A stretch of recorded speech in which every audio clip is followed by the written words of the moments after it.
বন্ধুসকল স্বাভিমান ধাৰাবাহিকখনৰ সোমবাৰৰ খনতে সঁচাকৈ বহুত ইণ্টাৰেষ্টিং হ'বলৈ গৈ আছে। যখনই তুমি দেখিবলৈ পাওঁ যে অনিৰুদ্ধই আৰাধ্যাক আহি যে সিহঁতৰ মাজত নাই ইয়াৰ বিষয়ে কয় আৰু এই কথা আৰাধ্যাই সহ্য কৰিব নোৱাৰে আৰু তাই মূৰ ঘূৰাই বাগৰি পৰে। এতিয়া স্বাভিমান ধাৰাবাহিকখনৰ সোমবাৰৰ খনতে আমি দেখিবলৈ পাম অনিৰুদ্ধতে আৰাধ্যাক হস্পিটেললৈ লৈ যাব, য'ত ডক্টৰে আৰাধ্যাৰ কণ্ডিশ্যন ক্ৰিটিকেল বুলি ক'ব।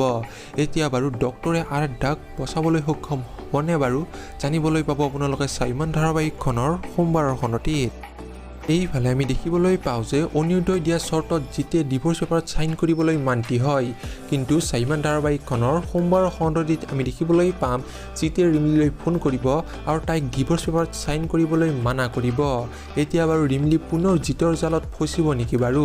সঁচাকৈ স্বাভিমান ধাৰাবাহিকখনৰ সোমবাৰৰ খণ্ডতেই বহুত বেছি ইণ্টাৰেষ্টিং হ'বলৈ গৈ আছে।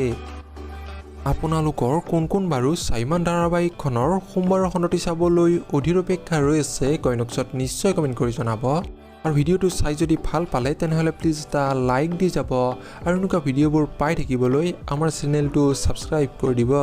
ধন্যবাদ।